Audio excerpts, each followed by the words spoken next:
Ah, maybe for the first time, this is a conversation I wish I would not have.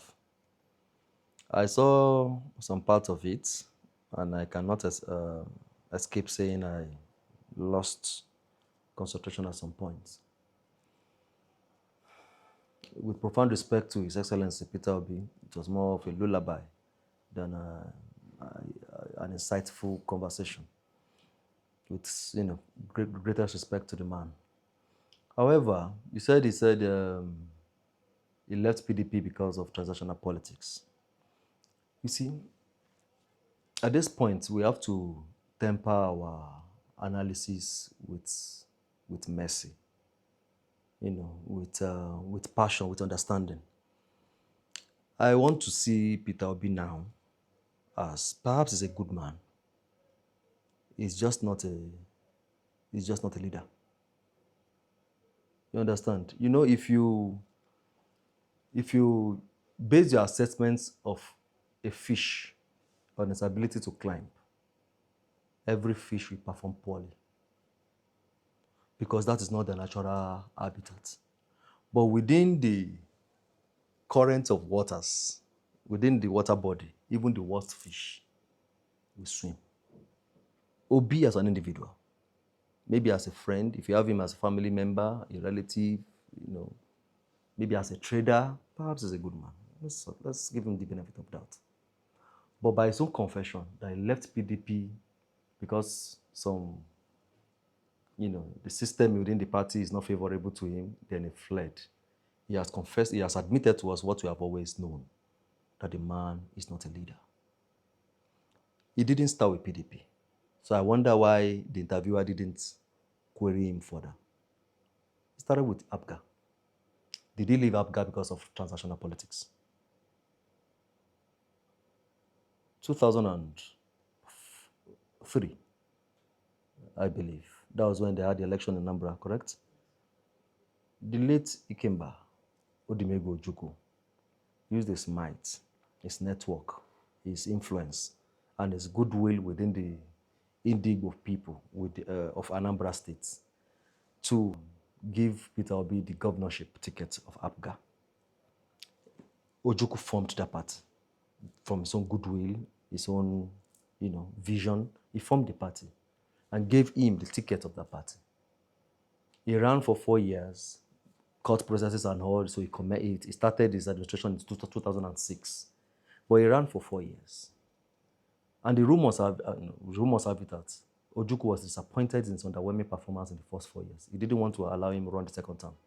I'm quoting Chief Dan Ulasi now, who was in APGA at the time. So I'm not forming stories here. And I'm referencing his interview on Sunrise Channels TV, 2015, thereabout. All right? Ojukwu, according to him, Ojukwu didn't want him to run. It took elders prostrating to embarrass this boy. We know he didn't perform well. We know he did nothing just let him run a second term. Reluctantly, Ojukwu allowed him, and then he ran. I think in excitement towards that campaign, that was when he swore he would never leave Apuga. He swore by God that in fact, he said some things I do not want to repeat on camera. Children are watching. Unprovoked, the man laid a curse on himself, said he would never leave. If he does, this and this should happen. Then he left. Was it because of transactional politics? Then he went to PDP. The same platform that gave you their vice presidential slot in 2019.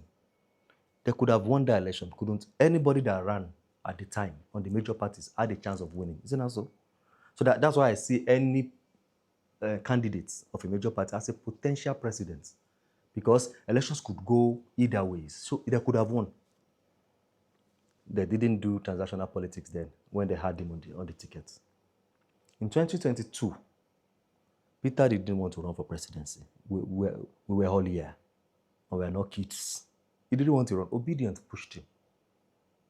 After MSAS, Obedient was looking for a beneficiary of that movement, and they couldn't find a Yoruba man who would have benefited from a movement that was almost going to burn Lagos. So they couldn't find one in Yoruba men. They couldn't find one from Northerners too, because Northerners are naturally not opportunists. Any Northerner you see rise to become something of substance in politics actually fought for it, by efforts. They didn't see, but they saw him in him. And many of his Igbo patriots also did not support him because they saw that he was only a beneficiary of a movement he didn't even belong to. But he inherited that movement and obedience. In fact, it was a tweet that provoked his involvement in that race. Obi should run. He replied saying, I don't have money for court cases, so jokingly, he wasn't ready to run. Eventually, he ran, reluctantly. Now, he started consulting. He saw that the people he was meeting didn't believe in him.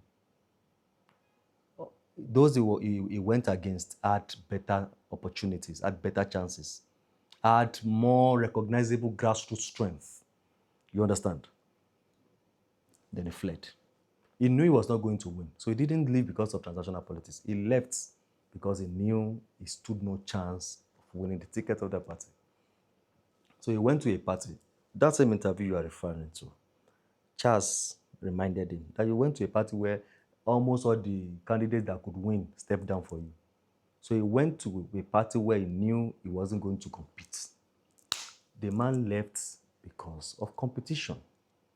Because if you say it's because of transactional politics, you are also implicating yourself beyond the fact that you're admitting that you're not a leader that can stand competition and withstand huge contests. Is it those that were in PDP in 2022 we have gone to align with in 2026? Systems don't make people. People make the systems. If they pursued you out of PDP because of transactional politics in 2022, what makes now different when you are all again under the same roof?